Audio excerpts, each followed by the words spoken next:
ടീച്ചറമ്മേ. നന്ദിനിയെ കണ്ട് ആരതി ഓടി അരികിലെത്തി. എന്താ മോളെ ഇന്നലെ വരാഞ്ഞത്? സങ്കടത്തോടെ ചോദിച്ചതും ആ കുഞ്ഞുമുഖം പെട്ടെന്ന് വാടിപ്പോയി.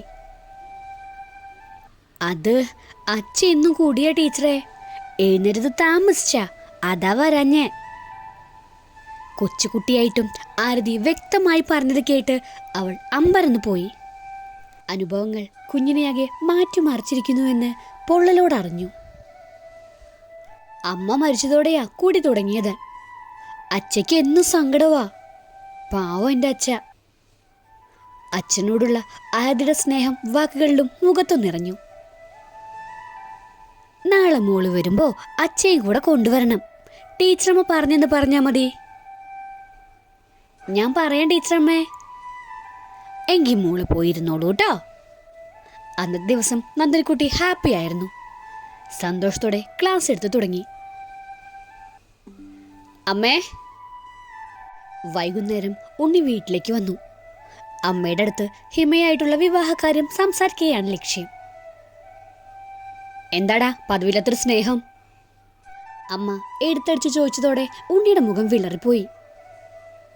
നന്ദനിക്കുട്ടി പോയതിനു ശേഷം അവരങ്ങനെയാണ്. മൂക്കിൻ തുമ്പിലാണ് കോപം. അവളെ വേണ്ടെന്ന് വെച്ച ഉണ്ണിയോട് ദേഷ്യമായിരുന്നു. പിന്നെ മകനായതിനാൽ പിടിച്ചു നിൽക്കുന്നതാണ്. അമ്മേ, എനിക്ക് കൂടെ ജോലി ചെയ്യുന്ന ഹിമയെ ഇഷ്ടമാണ്. നിങ്ങൾ തമ്മിൽ സ്നേഹത്തിലാണ്.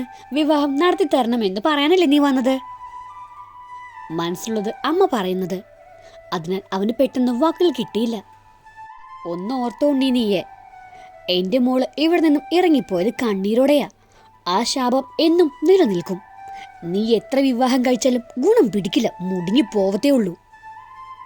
ഉള്ളിൽ തട്ടിയൊഴുകിയ അമ്മയുടെ വാക്കുകൾ കേട്ടതും ചലനമില്ലാതെ ഉണ്ണി അങ്ങനെ നിന്നുപോയി. അമ്മയുടെ വാക്കുകൾ നെഞ്ചിലേക്ക് ഈർച്ച വളായി ഇറങ്ങിയതും ഉണ്ണി പുഞ്ചിരി തൂകി. മാറാൻ കഴിയാത്തവൾക്കൊപ്പം ജീവിക്കുന്നത് നല്ലത് ഒഴിഞ്ഞു മാറുന്നതാണ്. മാറിയില്ലെങ്കിൽ ഒഴിവാക്കണം.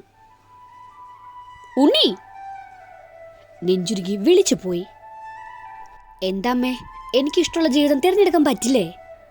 അവരവനെ തുറച്ചു നോക്കി തറഞ്ഞു നിന്നു. ഒരു പെണ്ണിന്റെ ജീവിതം തകർത്തിട്ടല്ലടാ ഇഷ്ടമുള്ള ജീവിതം തിരഞ്ഞെടുക്കേണ്ടത്. അന്ന് നന്ദനിക്കുട്ടിയുടെ കാര്യം ഞാൻ പറഞ്ഞപ്പോ നീ പറയണായിരുന്നു, ഇതല്ലമ്മേ എൻ്റെ മനസ്സിലുള്ള പെണ്ണെന്ന്. അന്ന് അമ്മയെ ഭയന്നാ പറയാതിരുന്നത്. നീ എൻ്റെ മകനാ എൻ്റെ വയറ്റിൽ തന്നെ പിറന്നല്ലോടാ. ഗുണം പിടിക്കില്ലടാ ഒരു കാലത്തും. തലയിൽ കൈവച്ച് പ്രാകുന്ന അമ്മയെ വേദനയോടെ നോക്കി നിന്ന ശേഷം മുറിയിലേക്ക് പോയി. വല്ലാത്തൊരു തളർച്ചയോടെ കിടക്കയിലേക്ക് വീണു. അവന്റെ മനസ്സിലൂടെ നന്ദിനിക്കുട്ടിയുടെ മുഖം കടന്നുപോയി. എണ്ണ തേച്ച് നീട്ടി വളർത്തിയ മുടിയും സാരിയിലും ധാവണിയിലും പാവാടയിലും ഒതുങ്ങി ജീവിക്കുന്നവള്, ഒരിക്കൽ പോലും തൻ്റെ ഇഷ്ടത്തിന് മാറാത്തവള്. പക്ഷേ ഹിമ അങ്ങനെയല്ല. എപ്പോഴും മോഡേൺ വേഷം ധരിച്ച് ചുറുചുറുക്കോടെ നടക്കുന്നവള്, തൻ്റെ സങ്കല്പത്തിലെ പെണ്ണ്. ഹിമയോട് തോന്നിയ ഇഷ്ടം ആദ്യം തിരിച്ചറിഞ്ഞതും തുറന്നു ചോദിച്ചതും അവളായിരുന്നു. എന്താ ഉണ്ണി എന്നെ കാണുമ്പോൾ നോക്കുന്നത്? സംസാരിക്കുമ്പോൾ സ്വരം വിറയ്ക്കുന്നത്? അവന്റെ ഹൃദയമിടിപ്പ് മനസ്സിലാക്കിയത് പോലെയായിരുന്നു സംസാരം. അത് പിന്നെ വിറയ്ക്കൊന്നും വേണ്ട. തനിക്ക് എന്നോട് പ്രേമാണോ? പെട്ടെന്ന് ഹിമ അങ്ങനെ തുറന്നു ചോദിക്കുമെന്ന് കരുതിയില്ല. അതിലൊരു ലേശം ചമ്മലുണ്ടായി. ധൈര്യമായി പറഞ്ഞോടോ. ഹിമ അത് പിന്നെ, താൻ മേരിടണമെന്നറിയാം, എന്നാലും തന്നെ എനിക്ക് ഇഷ്ടാടോ. എൻ്റെ സങ്കല്പത്തിലെ പുരുഷൻ. ഉണ്ണി സ്വപ്നത്തിലെ പോലെ നിന്നുപോയി. അങ്ങോട്ട് പറയേണ്ടത് ഹിമ ഇങ്ങോട്ട് പറഞ്ഞിരിക്കുന്നു. ഇതിൽ കൂടുതൽ സന്തോഷം വേറെ എന്തു വേണം? പൊടുന്നനെ നന്ദിനിക്കുട്ടിയുടെ മുഖം ഓർമ്മയിൽ തെളിഞ്ഞു വന്നതും മുഖം മങ്ങിപ്പോയി. മനസ്സിൽ വെറുപ്പ് നിറഞ്ഞു. തൻ്റെ ഇഷ്ടങ്ങൾക്ക് വില കൽപ്പിക്കാത്തവള്. മനസ്സിൽ നന്ദിനിക്കുട്ടിയോട് വെറുപ്പ് കുമിഞ്ഞുകൂടി. നാശത്തെ എങ്ങനെങ്കിലും ഒഴിവാക്കണം. പിന്നീട് മനസ്സിൽ അത് മാത്രമായി ചിന്ത മുഴുവൻ. അവളുടെ ആദർശങ്ങളിൽ തന്നെ പിടിമുറുക്കി. ഒടുവിൽ കണ്ണീരോടെ ഇറങ്ങിപ്പോയവളെ കണ്ട് മനസ്സ് സന്തോഷിച്ചു. ഉണ്ണി ഓർമ്മകളിൽ നിന്നും വിട്ടൊഴിഞ്ഞപ്പോൾ ഫോണെടുത്ത് ഹിമയെ വിളിച്ചു. ഡാ, അമ്മ ഒന്നിനും സമ്മതിക്കുന്നില്ല. ഒന്നുകൂടെ ട്രൈ ചെയ്യൂണ്ണി, അമ്മ സമ്മതിക്കും. ഇല്ലെങ്കിൽ നമുക്ക് ഒന്നിച്ച് ജീവിക്കാം. ഒരു കുഞ്ഞൊക്കെ ആവുമ്പോൾ അമ്മയുടെ പിണക്കൊക്കെ മാറും. ഹിമ ബുദ്ധി ഉപദേശിച്ചു.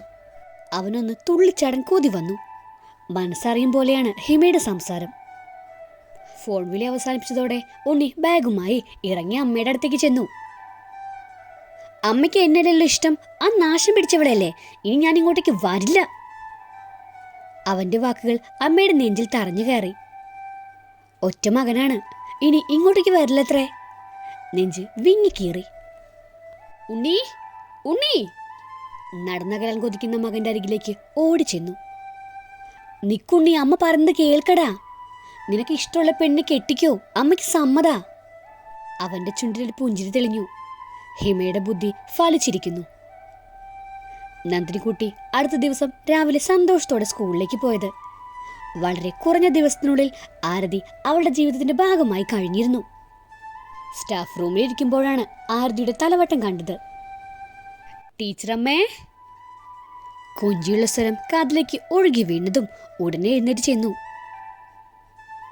ടീച്ചറമ്മയുടെ സുന്ദരിക്കുട്ടി വന്നൂലോ. സ്നേഹത്തോടെ പൊതിഞ്ഞു പിടിച്ചു. അച്ഛൻ വന്നിട്ടുണ്ട് ടീച്ചറമ്മേ. മോള് കൈ ചൂണ്ടിയ ഭാഗത്തേക്ക് അപ്പോഴാണ് ശ്രദ്ധിക്കുന്നത്. കുറച്ചകലെ മാറി ഒരാൾ പിന്തിരിഞ്ഞു നിൽക്കുന്നു. എന്താ അച്ഛയുടെ പേര്? ആരവ് എന്നാ ടീച്ചറെ. ആരവ് നല്ല പേരാണല്ലോ. അത് കേട്ട് ആരതി പുഞ്ചിരിച്ചു. അവളെയും കൂട്ടി അയാൾക്ക് അരികിലേക്ക് ചെന്നു. ആരതിയുടെ അച്ഛനല്ലേ? പെട്ടെന്ന് അയാൾ പിന്തിരിഞ്ഞു. സുന്ദരനായ ചെറുപ്പക്കാരൻ. നന്ദിനിക്കുട്ടി അയാൾക്ക് അത്രയും സൗന്ദര്യം പ്രതീക്ഷിച്ചിരുന്നില്ല. അച്ഛാ, ഇതാ ടീച്ചറമ്മ. ആരതി പറഞ്ഞത് കേട്ട് അയാൾ കൈകൾ കൂപ്പി. മോൾ എപ്പോഴും പറയാറുണ്ട് ടീച്ചറമ്മയെ കുറിച്ച്. ആരവിൽ നിന്നും മദ്യത്തിന്റെ രൂക്ഷഗന്ധം വാമിച്ചതോടെ അവൾ പിന്നിലേക്ക് നീങ്ങി. ആരവ്, നിങ്ങൾക്ക് കുടിക്കാതിരുന്നൂടെ? ഈ പൊന്നുമോളെ ഓർത്തെങ്കിലും. ആരതിക്കുട്ടി വാരിയെടുത്ത് നെഞ്ചോട് ചേർത്ത് പിടിച്ചു. ചോദിക്കണമെന്ന് കരുതിയതല്ല, അറിയാതെ ചോദിച്ചു പോയി. ഒരിക്കൽ പോലും കണ്ടിട്ടില്ലാത്ത ഒരാള്, എന്നിട്ട് കൂടി അനുകമ്പയോടെ ചോദിക്കുന്നത് കേട്ട് ഉള്ളിലെ സങ്കടം മറച്ചുവെച്ച് ആരവൊന്ന് ചിരിച്ചു. ടീച്ചർക്ക് സമയമുണ്ടെങ്കിൽ വരൂ, അങ്ങോട്ടേക്ക് നീങ്ങി നിന്ന് സംസാരിക്കാം. നിൽക്കുന്നത് സ്റ്റാഫ് റൂമിന്റെ മുമ്പിലാണ്. ആരെങ്കിലും കേൾക്കുന്നതിന് ആരവിന് ബുദ്ധിമുട്ടുണ്ടായിരിക്കും. ഗുൽമോഹർ മരച്ചുവട്ടിലേക്ക് ആരവും പിന്നാലെ നന്ദിനിക്കുട്ടിയും നടന്നു. പ്രണയത്തിന്റെ ചുവപ്പ് വിരിച്ചതും രക്തപുഷ്പങ്ങൾ നിലത്ത് ഊർന്നു കിടക്കുന്നു. ടീച്ചർക്കറിയോ ഞാൻ എന്തിനാ കുടിക്കുന്നതെന്ന്? ആരവ് പുഞ്ചിരിയോടെ അവളെ നോക്കി. എൻ്റെ മോൾക്കായിട്ട് മാത്രം, അവൾ കൂടി എനിക്കുണ്ടെന്ന് മാത്രം ഓർക്കാനായിട്ട്. ഇല്ലെങ്കിൽ എൻ്റെ പ്രാണം വിട്ട് പിരിയുമ്പോഴേ കൂടെ പോയേനെ. എൻ്റെ പൊന്നുമോളില്ലായിരുന്നെങ്കിൽ. ഭാര്യയുടെ സ്നേഹത്തിൻ്റെ ഓർമ്മയിൽ ആരവിൻ്റെ കണ്ണുകൾ നനഞ്ഞു. നന്ദിനിക്കുട്ടി അവന് തുറച്ചു നോക്കി.